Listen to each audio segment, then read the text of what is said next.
Hi friends, అందరూ ఎలా ఉన్నారు?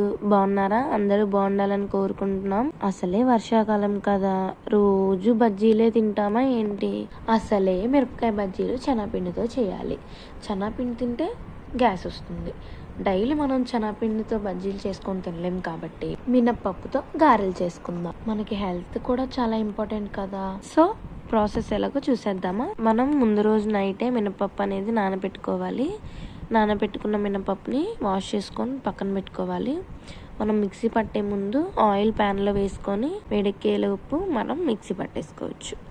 సో ఇప్పుడు మనం పప్పుని మిక్సీ వేసుకుందాం. మిక్సీ పట్టేసుకున్న తర్వాత చూస్తున్నారు కదా ఫ్రెండ్స్, పిండిని ఎలా కలపాలో ఈ విధంగా కలిపి మనం పాల ప్యాకెట్ కవర్లు కానీ ఆయిల్ కవర్లు కానీ ఉంటాయి కదా, వాటి మీద మనం చక్కగా గారె అనేది వేసుకోవచ్చు. పిండి రుబ్బుకునేటప్పుడు మనం చాలా జాగ్రత్తగా రుబ్బుకోవాలి. ఎందుకంటే మనం గట్టిగా రుబ్బేసుకుంటే గారెలు కూడా గట్టిగా వస్తాయి.